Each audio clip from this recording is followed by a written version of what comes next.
सूद के कारोबार पे जो प्राइवेट मनी लॉन्ड्रर्स यानी प्राइवेट सूदखोर जो कारोबार करते हैं उनका रेट ऑफ इंटरेस्ट 10% से लेकर 21% तक। हद तो यह हो गई कि कई ऐसे फैमिलीज है जो अपना सीविंग मशीन गरीब है बोल के सिलवाई मशीन लिए, सिलवाई मशीन तक लेके जाके रहन रखा के 2-2 हजार रुपये वो लोग जो है रहन पे लिए सो है। अरे ये मजा ये इसका जिम्मेदार कौन है? क्या क्या हालात है? 38% of the Muslim families in the slum does not have the white ration card. क्यों नहीं है? 50 साल से आप क्या कर रहे हैं? ये 5 से 10 क्लास के बीच में जो बच्चे ड्रॉप आउट्स होते हैं, ये ड्रॉप आउट्स बच्चे चाइल्ड लेबर का काम करते हैं। अरे भाई, कभी पत्थर गट्टी की किसी दुकान को जाके देखो, वहां पर काम करने वाले, चाय लाके देने वाले, पेप्सी थम्सअप लाके देने वाले छोटे छोटे जो बच्चे होते हैं, ये मेरे और आपकी कौम के मिल्लत के नौजवान मुसलमान बच्चे हैं। 43% Muslim population in Hyderabad, 7.3 lakh 7,30,000 widows and families without a male earner, यानी 7,30,000 मुसलमान ऐसे हैं जिनके मेल अर्नर्स जिनके पास नहीं है। इसका मतलब मर्द आदमी कमाने वाला नहीं है। देखिए, हैदराबाद बोलते हैं लोग क्या करते हैं, तनकीदें करने के लिए ये बोलते हैं नहीं भाई वो पहाड़ी शरीफ हैदराबाद में नहीं आता, वो मख्ता हैदराबाद में नहीं आता, वो उधर के हिस्से आप लोग हैदराबाद में क्यों था? हैदराबाद की पहचान पूरे हैदराबाद से है। 36.3 हैदराबाद के अंदर BPL families, below poverty line families है। टाइम्स ऑफ इंडिया की ये रिपोर्ट है, जिसमें 11,60,000 लोअर मिडिल क्लास की जो है ये रिपोर्ट है। अब अजान की आप लोग हैरत करेंगे, 1 in 3 Muslim womens in old city lone breadwinners से सर्वे टाइम्स ऑफ इंडिया की है। अब लोन ब्रेड विनर्स क्या है? ये थोड़े जो जमात के लिए पुकारा करने वाले लोग हैं उनको ये समझ में नहीं आता। अकेली औरत कमाने वाली को लोनी ब्रेड विनर्स कहा जाता है। यह सर्वे कह रहा है, टाइम्स ऑफ इंडिया में नोट पब्लिश हुई सो है। अरे किधर भाई, कौन सी दुनिया में जी रहे हैं आप लोग? हैदराबाद के अंदर गुर्बत देखे तो इस सतह पे है कि हम हैदराबाद की गुर्बत को अगर बयान करें तो हमको गालियां दी जाती। क्यों ना करें? अरे 50 साल से आप है हैदराबाद के अंदर, 50 साल से आपकी क़यादत है, पूरे हिंदुस्तान के अंदर मुसलमानों की क़यादत की बात करते। आज हमारे पास 36,30,000 मुसलमान बीपीएल फैमिली में कहा जाता। हमारे पास 7,30,000 ऐसी बेवा औरतें हैं और ऐसी फैमिलीज है जो मर्द आदमी के बगैर कमाती है। हमारी क़यादत किधर है? हमारी क़यादत सीधा फर्श से अर्श पे है। हमारी क़यादत की बातें ऐसा लगता पार्लियामेंट में बोले बुरखे वालियों को प्रधानमंत्री बनता देखना चाहता हूं बोले। 7,30,000 बुरखे वालियां यहां पर बिना मर्द के हैदराबाद में कमा रहे, डेली वेजेस पे कमा रहे। 29.3 यानी 29,30,000 डेली वेजर्स है। डेली वेजर्स यानी रोज कमाने वाले लोग हैं हैदराबाद के अंदर। बातें बुलंद बान करते। अब बाज लोग आके बोलेंगे इसके ऊपर, भाई 29 लाख मुसलमान हैदराबाद में कहां है बोलेंगे। देखिए, हैदराबाद से मुखातिब सिर्फ आपके 7 हल्के नहीं होते। हैदराबाद को जो लग के पूरे हल्के हैं, जैसा कि पहाड़ी शरीफ है, जेलपल्ली है, उस्मान नगर है, आप मख्ता लो, ये तमाम जो हल्के जो हैदराबाद के करीब जो मुस्लिम गुंजान आबादियां हैं, उन आबादियों को भी अगर देखेंगे तो हैदराबाद में आता। झिर्रा हैदराबाद में नहीं आता, लेकिन एमआईएम के हिसाब से फिर झिर्रा हैदराबाद में आता। अगर हम मुस्लिम आबादी कितनी हैदराबाद में देखेंगे तो ये तमाम हल्कों को गिना के बात करेंगे। आप कायद 7 हल्कों के नहीं है, आप कायद मुस्लिम कौम के कायद है आप। तो हैदराबाद के ये गुर्बत को भी मिटाना आपका काम है। दुनिया भर में एक मोदी का झूठा गुजरात मॉडल दिखाया जाता है, तो दूसरी जानिब यह दुनिया मानती है कि गुजरात मॉडल उसका एक फर्जी मॉडल है। दूसरी जानिब हैदराबाद को एक मुस्लिम क़यादत का डेवलप्ड और तरक्यात और यहाँ पर मुसलमानों की माशियत, मुसलमानों की इकोनॉमिकली, फाइनेंशियली मुसलमान बहुत मजबूत है। ये दुनिया भर में हैदराबाद को भी एक मॉडल की तरह बताया जाता है मुस्लिम क़यादत की तरफ से। लेकिन हैदराबाद की क्या हकीकत है? क्या हैदराबाद के अंदर पसमानदगी का क्या हाल है? डेली वेजेस पे कितने मुस्लिम हमारी खवातीन काम करती है, इसको भी हमको समझने की जरूरत है। एक हैदराबाद बेस्ड एनजीओ ने एक सर्वे किया था हैदराबाद के अंदर, और उस सर्वे को जो है दुनिया के सामने मंजर आम पे लाया। हाँ, ये बात भी सच है कि उस सर्वे जारी कराने वालों को हम मासा टैंग एनएमडीसी कहते हैं। वहां पर असदुद्दीन अवैसी साहब ने अपनी तकरीर में ये कहा कि इनको वार्निंग दी सर्वे करने वालों को, मगर खबरदार, अगर तुम पुराने शहर की खवातीन को बदनाम करोगे, तुम अगर हमारी माँ और बहनों को बदनाम करोगे तुम्हारे नाम निहाद सर्वों की बुनियाद पर, तो तुम्हारा सर्वे होगा इंशाअल्लाह। याद रखो, फिर मैं जानता हूं तुम्हारा सर्वे कैसा करना, मैं जानता हूं तुम्हारा सर्वे कैसा करना। क्यों, क्या जरूरत पड़ी मुसलमान के इस सर्वे को मंजर आम पे रोकने की? क्यों कोशिश की गई?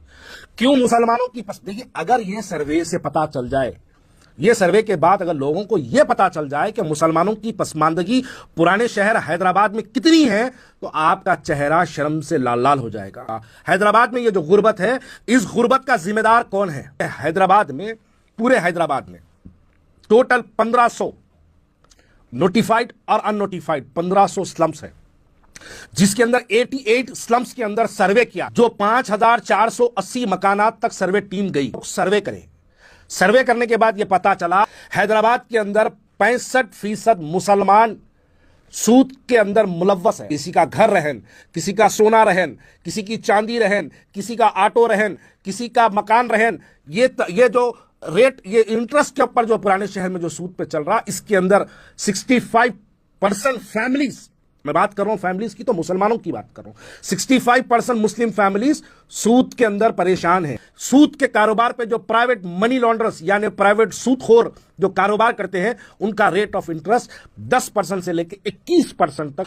हद तो यह हो गई कि कई ऐसे फैमिलीज है जो अपना सीविंग मशीन गरीब है बोल के सिलवाई मशीन लिए, सिलवाई मशीन तक लेके जाके रहन रखा के 2-2 हजार रुपये लोग जो है रहन पे लिए सो है। अरे ये मजाक, ये इसका जिम्मेदार कौन है? क्या क्या हालात है? 38% of the Muslim families in the slum does not have the white ration card. क्यों नहीं है? 50 साल से आप क्या कर रहे हैं? आप हमारे 38% मुसलमानों को राशन कार्ड दिलाने से अगर आप महरूम है, तो फिर आपकी क़यादत क्या? ये जो हलकों की मैं बात कर रहा हूं, इस हलकों के अंदर 50 साल से आपका एमएलए, 50 साल से आपका एमपी, जब जब इलेक्शन होता जीएचएमसी या एमसीएच का, यहां पर कॉर्पोरेटर्स भी आपके कामयाब होते। तो कौन रोका आपको इनको 38% फैमिलीज को राशन कार्ड दिलाने से? कौन आपको जो है स्पीड ब्रेकर बना था? वक्त की हुकूमत हमेशा आपके साथ होती, फिर यह मुसलमानों की पसमानदगी क्यों दूर नहीं होती?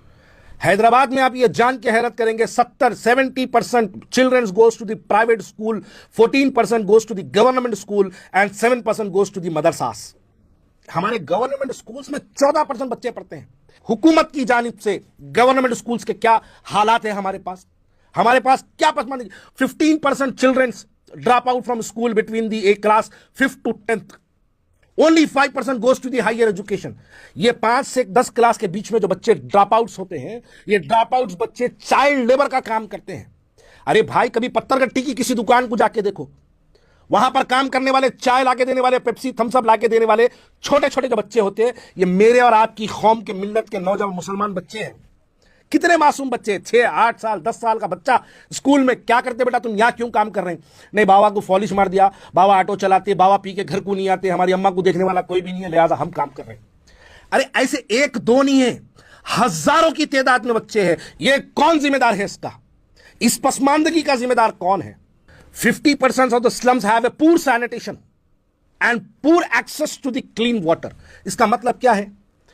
पूर सैनिटेशन, उनकी बस्तियों में साफ सफाई की कोई उनके पास नजर करम नहीं होती।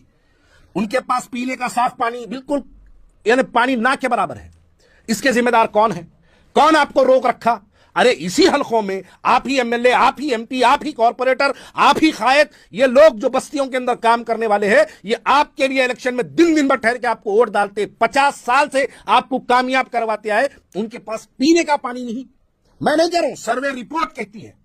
एक हैदराबाद बेस्ड एनजीओ जिनको आप डराए, वो लोग, उनकी रिपोर्ट में यह बात लिखी हुई है। आप इसलिए उनको डराए कि यह बातें मंजर आम पे नहीं आना, लेकिन हम बोलेंगे, हम जुनूनी हैं, हम पागल हैं, हम दीवाने हैं, हम बोलेंगे जरूर वो जो हकायक को जो आप दबाना चाहते हैं। हैदराबाद की गुर्बत, एक तरफ मोदी मॉडल गुजरात को बता के पूरे हिंदुस्तान को बेवकूफ बनाया जाता, देखो गुजरात को जैसा डेवलप किए वैसी हिंदुस्तान को डेवलप करेंगे। दूसरी तरफ हैदराबाद मॉडल, वो एक अंजना ओम कश्यप आज तक की जो न्यूज रीडर है, उसको लेके हैदराबाद लाए, ओवैसी हॉस्पिटल दिखाए, उसको लेके जाके आप असरा हॉस्पिटल दिखाए। अरे उसको लेके जाके गंगानगर याकुतपुरा दिखाना था, उसको लेके जाके अर्श महल दिखाना था, उसको लेके जाके हसन नगर दिखाना था, उसको लेके जाके वट्टापल्ली दिखाना था, उसको लेके जाके चादरघाट की शंकर नगर गलियां दिखाना था, नदी के नीचे लोग कैसा बसते दिखाना था, उसको लेके जाके याकुतपुरा इमाम बाड़ा बताना था, उसको लेके जाके ऐसे 1500 स्लम्स है हैदराबाद के अंदर, वो दिखाना था। तब बोला जाता हैदराबाद मॉडल कैसे है। अरे उसको लेके जाके हमारी जो खवातीन घरों में पोछा का काम करती, जो दूसरों के घरों में जाके पकवान का काम करती, उन औरतों से मिलाना था। शाही दस्तरखान बिछा के उसको बुला के बता दिए, उन्हें ठहर के बार बार वहां देखिए मैं क्या दवाखाना चल रहा, क्या स्कूल चल रहा, क्या दवाखाना चल रहा, क्या स्कूल चल रहा। झूठे तारीफों की एक स्क्रिप्टेड मूवी बताई जाती, उस मूवी को बता के पूरे हिंदुस्तान को बेवकूफ बताया जाता कि हैदराबाद में बहुत अच्छा है भाई, हैदराबाद के हर घर में एक डॉक्टर है, हैदराबाद के हर घर में एक इंजीनियर है, हैदराबाद के हर एक घर में पायलट है, ये बातें बताई जाती। लेकिन हैदराबाद के अंदर आप जान के हैरत करेंगे 65% Muslim families have the export, यानी कर्ज में मुलव्वस है, कर्ज में, और with the higher rate of interest of 10% टू 21%। इन फैमिलीज को भी मिलाओ कभी, आपकी अंजना ओम कश्यप को लेके जाके आज तक पे कभी इनसे भी मिलाओ। तो जीएचएमसी कमिश्नर ऑफिस में बैठ के कहते हैं कि हैदराबाद में सबसे ज्यादा गुर्बत है, अर्बन एरियाज को छोड़ दो, डिस्ट्रिक्ट एरियाज को छोड़ दो साहब, हैदराबाद में सबसे ज्यादा गुर्बत है। और गुर्बत, राशन कार्डों के बारे में हैदराबाद में इश्यू करो आप बोल के आप बैठ के बोलते हैं। यकीनन आप अपनी जबान से इस बात का एहतराफ कर रहे हैं कि हैदराबाद में गुर्बत है। अगर हैदराबाद में गुर्बत है तो इस गुर्बत का जिम्मेदार कौन है? अगर हैदराबाद के लोग राशन कार्ड के लिए परेशान हैं, देखिए राशन कार्ड को आप सिर्फ वो 2 रुपए का किलो चावल मत समझिएगा। राशन कार्ड हमारे पास नहीं है, इस वास्ते हम गैस सब्सिडी में हम नहीं आ सकते। राशन कार्ड हमारे पास नहीं है, इस वास्ते हम गवर्नमेंट की कोई भी स्कीम्स में हम जा नहीं सकते। राशन कार्ड हमारे पास वाइट नहीं है, इस वास्ते हम शादी मुबारक में अपने नाम को दर्ज नहीं करा सकते। राशन कार्ड हमारे पास नहीं है, इस वास्ते हम कुछ नहीं कर सकते। जो सोशल मीडिया पे क्राउड फंडिंग के नाम पे वीडियोस बनते हैं, उसके अंदर आप देखिए हैदराबाद की गुर्बत नजर आती है आपको। एक औरत रोते रोते कहती है कि मेरा बच्चा मेरे को देखता नहीं, बाबा दवा दिलाओ। ये कौन है औरतें, कहां से आ रही है? ये मेरे हैदराबाद और आपके हैदराबाद शहर के गरीब औरतें हैं। अब अगर मैं और आगे बढ़ के बोलूं तो लोग मेरी बात को गलत समझेंगे। मैं कहना यह चाहता हूं, आज गयूर मुसलमान कोई बच्ची हमारी कोई गैर मुस्लिम बच्चे के साथ बाइक पे नजर आई तो गैरियत अंदर से हिल के निकल के बाहर आती। वो बच्ची को ये तालीम से, उसकी पसमानदगी से दूर रखने वाले कौन है? यही हम हैं। अरे यही हमारी क़यादत। हमारी क़यादत नहीं चाहती कि हमारे बच्चे आगे बढ़े, हमारी क़यादत नहीं चाहती कि हमारे पसमानदगी दूर हो जाओ, हमारी क़यादत यह बिल्कुल नहीं चाहती कि हमारे लोगों के अंदर फाइनेंशियली हालात सुधर जाए। क्यों? ये एक सर्वे भी यह कहता है कि जो भी हैदराबाद के अंदर ग्रेजुएट है वो एमआईएम को वोट नहीं डालता। यह बात असदुद्दीन अवैसी साहब को बहुत अच्छे से मालूम है। जो ग्रेजुएट है वो एमआईएम को वोट नहीं डालता, इस वास्ते हैदराबाद में कोई ग्रेजुएट नहीं होना। जो करोड़पति है वो एमआईएम के खिलाफ होता, इस वास्ते कोई करोड़पति नहीं बनना। जो सेहतमंद है वो एमआईएम के खिलाफ होता, इस वास्ते कोई सेहत के मामले में काम नहीं होता। अरे पुराने शहर के अंदर, पूरे हैदराबाद के अंदर एक चिल्ड्रन हॉस्पिटल एक नहीं है। अब मैं पूछना यह चाहता हूं, ये घर में काम करने वाली औरत, बुर्खा पहन के जो तरकारी बेचने वाली औरत, जो अगरबत्ती का काम करने वाली औरत, जो बुर्खा पहन के घरों में जाके बर्तने, कपड़े और जो झाड़ू पकवान का जो काम करती है, ये औरत का बच्चा अगर छोटा, इसका बच्चा अगर बीमार पड़ जाए, कहां जाए? कौन से दवाखाने को जाए? अरे 50 साल में एक चिल्ड्रन हॉस्पिटल पूरे हैदराबाद में नहीं है। और फिर दावा करते हैं कि मुसलमानों की पसमानदगी दूर करने के लिए हिंदुस्तान भर में निकले। एक दवाखाना खोलो पुराने शहर के अंदर, एक चिल्ड्रन हॉस्पिटल खोलो, गवर्नमेंट का एक दवाखाना। अरे हमारे बच्चों को कुछ हो जाए तो हम कहां लेके जाए? नीलोफर को? पुराने शहर में नहीं है नीलोफर। हाँ, यकीनन आपका एमएलए है वहां, लेकिन वो पुराने शहर में नहीं है। पुराने शहर वाले 50 साल से आपकी तीसरी जनरेशन है जिसको कामयाब करके आए, लेकिन हमको क्या मिला? वही ऑटो, वही ठेला, वही बंडी, वही पसमानदगी। हमारे असबस्टास के घर दिखेंगे, हमारे घरों के सामने कचरा दिखेगा, हमारी गुर्बत आपको नजर आएंगी, आपको सब कुछ नजर आएगा, लेकिन आपको गवर्नमेंट चिल्ड्रन हॉस्पिटल हैदराबाद में नहीं आएगा। मैं याकुतपुरे की अगर बात करूं, याकुतपुरे के अंदर एक फायर स्टेशन नहीं। अगर मैं याकुतपुरे की बात करूं तो याकुतपुरे के अंदर एक गवर्नमेंट एरिया हॉस्पिटल नहीं। जैसे मलकपेट का एक गवर्नमेंट एरिया हॉस्पिटल है, पूरे याकुतपुरा कॉन्स्टिट्यूंसी में एक नहीं। अरे क्यों नहीं है भाई? 50 साल पहली मर्तबा सालार मिल्लत अगर कामयाब हुए तो याकुतपुरा कॉन्स्टिट्यूंसी से कामयाब हुए। आज 57 ईयर्स से याकुतपुरे के अंदर एमआईएम का एमएलए रहा, एमपी रहा, कॉर्पोरेटर रहा, सब कुछ रहा, लेकिन हमारे पास की पसमानदगी कभी देखना है, हम कितने तरक्कियात हैं, अगर देखना है तो कभी आप गंगानगर चले जाओ, जाके आप वहां पर गुर्बत हमारी देखो, वहां जाके हमारी औरतें कैसे अपनी जिंदगी गुजार रही। साहब, ये कोई दूसरों की औरतें नहीं, ये हमारी माँ, हमारी बहनें, हमारी बेटियां, हमारी मिल्लत की माएं हैं। ये जो माएं जिस अंदाज में अपनी जिंदगी गुजार रही है, थोड़ी तो शर्म करो ये देखकर, थोड़ा तो अपना लिहाज रखो। आप कहां से कहां पहुंच गए, आप फर्श से डायरेक्ट अर्श तक पहुंच गया।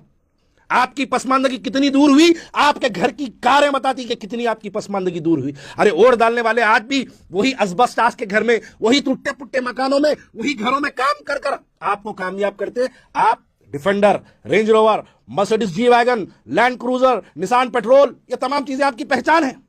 आप घड़ी पहनते हैं 17,14,000 की, आप टी शर्ट पहनते हैं 1,00,000 रुपए की, आप जूता पहनते हैं 3 लाख का, और तकरीर में कहते हैं कोई मैं पुराना पैसे वाला हूं। अंबानी के बेटे हैं। शहर जानता आप किसके बेटे हैं।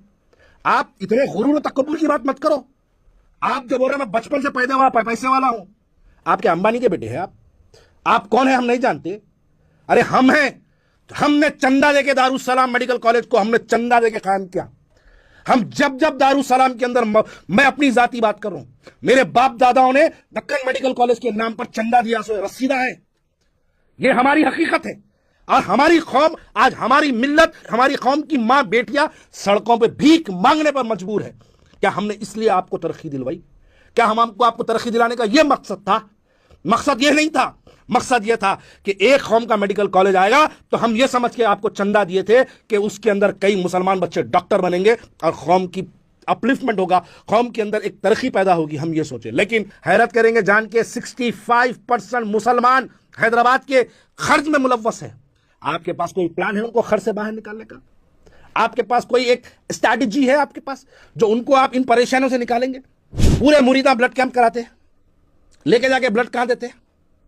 नहीं, मेरी बात को बुरा मत मानो। ब्लड कहां देते हैं? पुराने शहर में जितने ब्लड कैंप्स होते हैं वो जाता असरा हॉस्पिटल को। फिर पेशेंट बीमार हुआ तो असरा हॉस्पिटल में फ्री ब्लड नहीं मिलता, वही ब्लड घुमा के बेचते। ये क्या बात है? ब्लड कैंप के नाम पर देखिए, परसों मिलाद कमेटी की 12 रबी अव्वल के दिन एक बड़ा ब्लड कैंप हुआ हैदराबाद में। वो 1200-1400 आदमी गए, जाके वहां पे अपना खून का अतिया दिए। अतिया देते वक्त इनाग्रेशन के लिए पूरे एमएलए आए, आके जबरदस्त इनाग्रेशन करे, सोशल मीडिया पे दबा के जो है ब्लड कैंप की कैंपेनिंग हुई, जबरदस्त चला। ब्लड ले लिए, ब्लड लेके जाके कहां दिए? असरा दवाखाने में दिए। जब पेशेंट को जरूरत है असरा दवाखाने में, तो वो पेशेंट को ब्लड खरीदना है। ये कौन सा ब्लड डोनेशन हुआ? आप किसके लिए डोनेट कर रहे हैं मेरे भाई? करो डोनेट, अच्छे मकसद के लिए डोनेट कर रहे हैं। आपकी नीयत साफ है, आप तो अल्लाह की राह में दे रहे खून, आपकी नीयत बिल्कुल साफ है। लेकिन आपकी नीयतों का गलत जो इस्तेमाल किया जा रहा, उस पर भी गौर करो कि आज हमारी हालात कितने बुरे हो चुके हैं। हमारे हालात इतने बुरे हो चुके हैं कि हमको यहां पर किसी किस्म से सहूलतें पुराने शहर वालों को नहीं फराहम की जा रही है।